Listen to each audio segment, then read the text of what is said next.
시작하기에 앞서 구독과 좋아요 안 하셨다면 구독과 좋아요 꼭 한 번씩 부탁드립니다. 구독과 좋아요는 크리에이터에게 큰 힘이 됩니다. 제게 큰 힘을 주셔서 감사드리며 바로 시작합니다. 클롭은 2013년 도르트문트 시절부터 손흥민을 예의주시해왔다. 그를 영입하기 직전까지 갔으나 그는 결국 토트넘으로 향하였다. 그리고도 그를 주시해왔고 2021년 영입 프로젝트를 가동하려 했으나 토트넘이 극적으로 챔스에 진출하며 그마저도 무산되었다. 이제 대대적인 리빌딩 중인 리버풀에 새 힘을 불어넣어줄 검증된 공격수가 필요한 시점이다.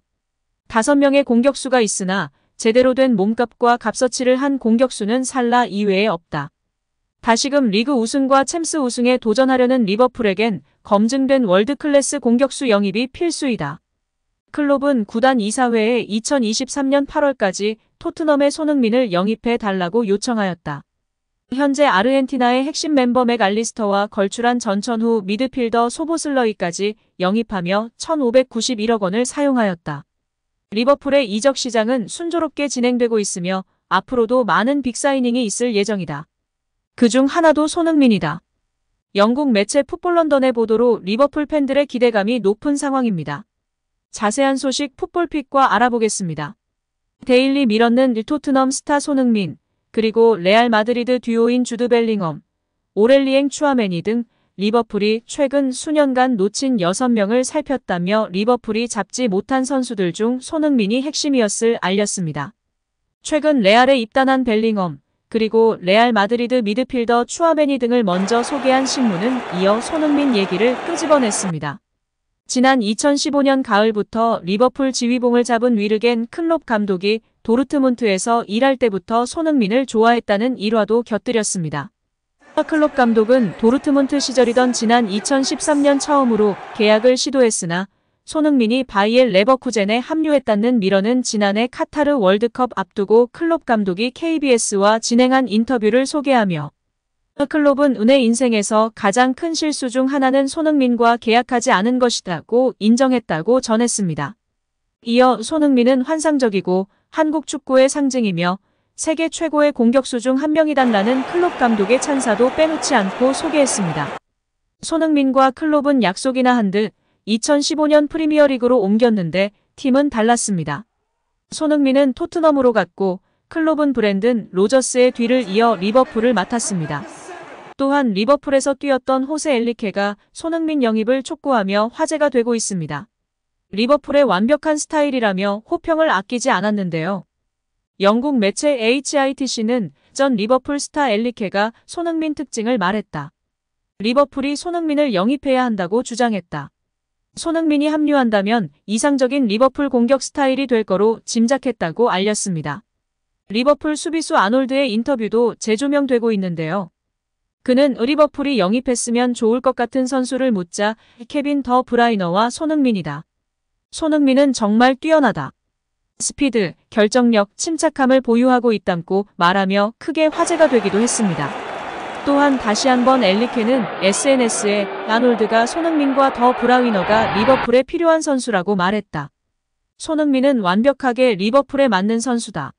손흥민은 3톱 어떤 위치에서도 활약할 수 있다. 최적의 포지션은 9번 공격수와 윙어다. 아놀드 말에 전적으로 동의한다며 적극적으로 리버풀에 손흥민을 영입해야 한다고 주장하였습니다. 여기에 영국 매체 데일리 메일에서는 손흥민은 2025년 계약기간 만료로 올해 여름이 이적하기에 가장 적기인 상황이다. 훌륭한 사업 수완을 가진 레비 회장이 그를 올 여름에 판매해 막대한 이익을 올리려 할 것이다 라고 보도했습니다. 손흥민 선수는 아무래도 계약기간이 2년 남았을 경우 이적이 더 활발하게 일어날 수 있는데요. 계약기간이 1년 남게 되면 선수 입장에서는 조금만 기다리면 FA로 풀려 주급도 훨씬 더 유리하게 계약할 수 있습니다. 그러나 파는 구단 입장에서는 1년 뒤 FA가 되면 한 푼도 못 받기 때문에 적당한 가격이나 낮은 가격에 반드시 팔아야 하는 극단적인 상황에 놓이게 됩니다. 따라서 구단 입장에서는 높은 이적료를 받을 수 있는 가장 이적 적기는 2년 남았을 때인 이번 여름이 가장 이상적인 판매 시기, 이적 시기입니다. 손흥민은 현재 리버풀, 맨시티, 뉴캐슬 등과의 링크가 나고 있습니다. 이탈리아와 사우디행 링크도 있었으나 가능성이 거의 없다는 평가를 받고 있습니다.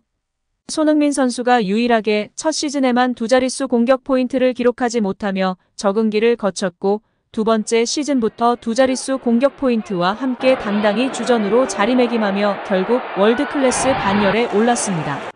아시아 최초 득점왕까지 거머쥐었고 아시아 최초 프리미어리그 통산 100호 골, 아시아 최초 50골 50어시스트 클럽까지 가입하였습니다.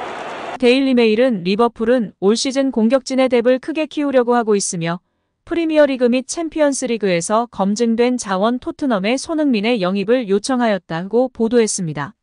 이어 리버풀에 대한 꿈을 이루기 위해서는 신성이 아닌 검증된 공격 자원을 필요로 한다. 리버풀의 클롭도 여기에 동의하였으며 5명의 공격진이 있으나 살라 이외에 미들맨이 없는 실정이다. 누네스와 같은 사례를 방지하기 위해 신성으로 채우기보다는 검증된 손흥민 영입을 원한다고 보도했습니다. 여기에 레전드 앙리는 스카이 스포츠에서 손흥민의 탈트넘을 지지했는데요. 앙리는 토트넘의 이전 감독이었던 콘테는 3백을 두고 윙백이 전진할 자리를 만들어주기 위해 윙어를 공미에 가깝게 사용하였다. 첼시 시절에야 아자르가 중앙에서도 킬패스를 날려주고 좁은 공간에서 드리블을 성공시켰지만 손흥민은 아자르 같은 유형이 아닌 뒷공간 침투와 중거리 슈터 유형의 선수인데도 그 롤을 맡긴 것이다. 이로 인해 손흥민 선수 활용법이 잘못되었다는 이야기를 들었다. 한편으로는 그럼에도 불구하고 손흥민을 그 위치에 뛰게 했다는 것이 그만큼의 역할을 대신할 수 있는 선수도 없고 손흥민 선수가 킬패스 및 좁은 공간에서의 드리블도 이제 어느 정도 가능하다는 반증이라고도 볼 수 있다. 하지만 손흥민 선수의 장점은 앞서 말했듯이 뒷공간 침투와 직선적인 플레이 스타일, 슈팅 능력이다. 이를 볼 때 손흥민은 라인을 크게 올리고 압박하며 공간을 만들고 그 뒤 역습 카운터를 날리는 직선적인 플레이, 라인 브레이킹을 선호하는 리버풀과 잘 어울린다. 클롭과 손흥민은 좋은 궁합을 보여줄 수 있을 것이다 라며 웃으며 발언을 마쳤습니다. 앙리와 손흥민이 절친이기에 혹시 이적 관련한 소식을 알고 있는 것 아니냐는 질문이 있었으나 웃으며 아니다. 그렇지 않다. 나는 모르고 있다고 말하며 웃었습니다. 이에 많은 축구팬들이 손흥민의 리버풀 이적을 염원하며 지지하고 있는 상황입니다. 여기에 영국 매체 더선은 리버풀의 클롭이 다음 시즌 우승 경쟁 및 챔피언스리그 진출을 위해 검증된 월클 공격수 손흥민과 개입 합의를 마쳤다. 이제 구단과 아니 레비 회장과의 줄다리기만 남았다고 보도하였습니다. 2013년 독일에서부터 손흥민을 주시하였고 2015년 영국 무대에서도 구애를 이어오다 재작년 구체적인 움직임이 있었으나 막판 토트넘의 극적 챔스 진출로 무산되었다. 이번 시즌에는 결코 인생의 최대 실수를 다시 한번 하지 않을 것이다. 라며 지난 클롭의 인터뷰를 재조명하며 보도하였습니다. 오늘 영상은 여기까지입니다. 우리 구독자분들의 생각은 어떠신지 궁금합니다. 댓글로 의견을 남겨주시면 감사하겠습니다. 끝까지 시청해주셔서 감사드리며 다음에도 더 좋은 영상으로 찾아뵙도록 하겠습니다.